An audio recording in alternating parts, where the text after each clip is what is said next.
I-V-M. Hi, I'm Utsav, a behavior researcher by training and a slow traveler by passion.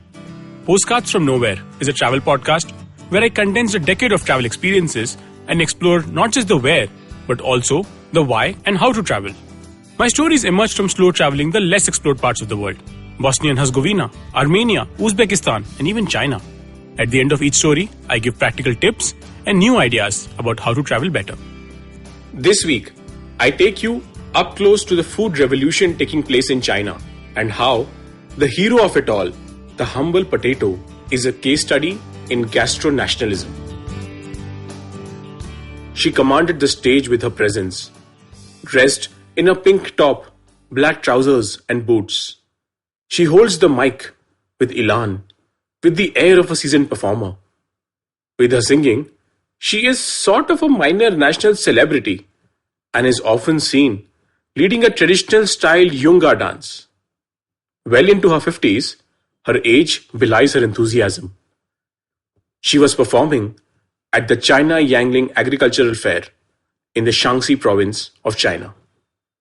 The lyrics of her song went something like this: good products, detoxifying, good looking and delicious, chewy and organic. Both the industry and agriculture will grow. It will bring prosperity to your hometown. Meet Feng Xiaoyan. She's a loyal Communist Party member and insists that she should be known as Sister Potato. Yes, you heard that right. Sister Potato, the party member known for her love of the tuber. She goes on to claim that the potato has anti-oxidizing, anti-aging, and anti-cancer properties.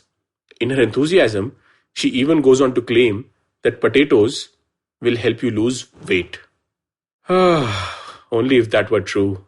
Meanwhile, a restaurateur in Beijing is inspired by the Hollywood movie The Martian. Matt Damon's character survives by fertilizing Martian soil with his feces, slicing up potatoes and planting the cuttings in the soil. The restaurateur creates dishes around the theme of Mars. Sister Potato and the restaurateur may be a few extreme cases, but their behavior is a larger reflection of China's plan to promote potato as a staple crop. It's a project of epic proportions, as it aims to change the diet of 1.5 billion Chinese in a country which has a great diversity of cuisines. This is the story of how rapid development, land and water use patterns, along with the traditional cultural status of the potato, is going to make this a daunting task. As China grew prosperous, its appetite for meat increased. However, more meat means higher requirement of grains to feed livestock. China's pattern of land and water use meant that 60% of groundwater is too polluted for irrigation and 3 million hectares of farmland too contaminated to grow crops. The only option left is to rely on food exports from the US, which, given the strained equation between the two countries, is not a long-term solution. China needs to solve this problem for a more Confucian reason. For millennia, the ability to nourish the people, Yang Min, has been regarded as a moral imperative for Chinese rulers, and hence entered the potato. It's easy to grow, needs very limited water and fertilizer, and grows in poor soils as well. It grows in both hot and cold zones and is currently grown in an arc from Yunnan in the southwest to Gansu in the northwest, across North China and into the northeast. Sounds like a perfect solution to the food problem. Only if we understood the core of Chinese food practices.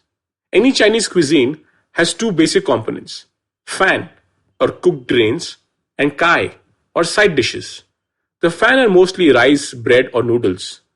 The kai could be pretty much anything from meats to vegetables.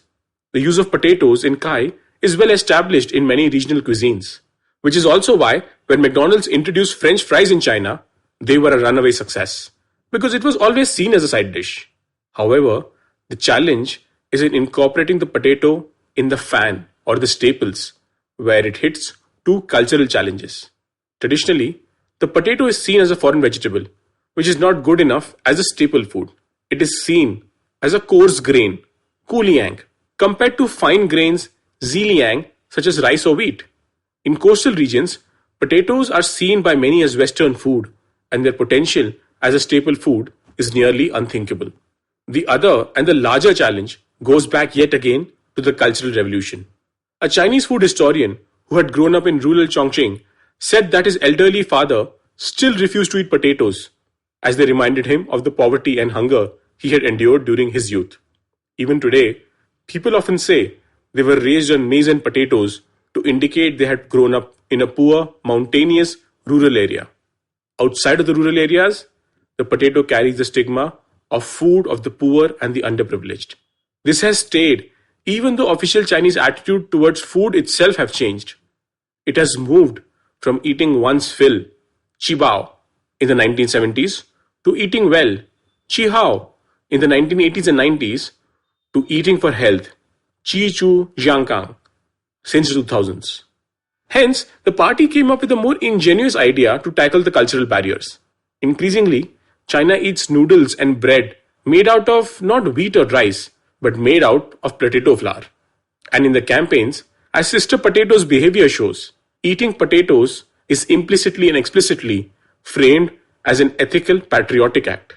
As I delve into food in China, I discovered a concept known as gastronationalism.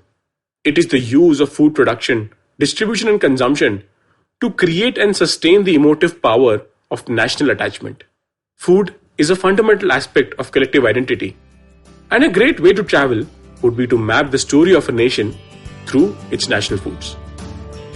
If you like this podcast, don't forget to check out other interesting podcasts on the IVM network.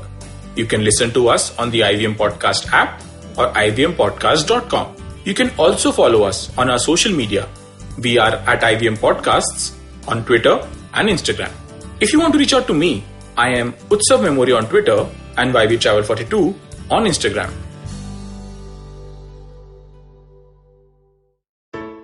I hope you enjoyed that show.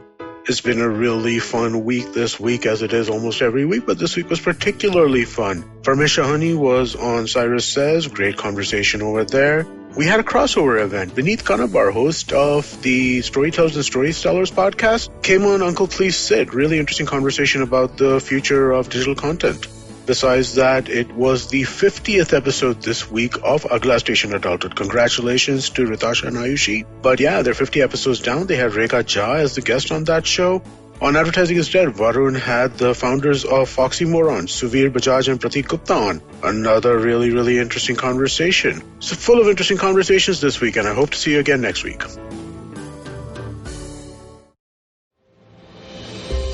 Have you ever wondered how successful people do their thing?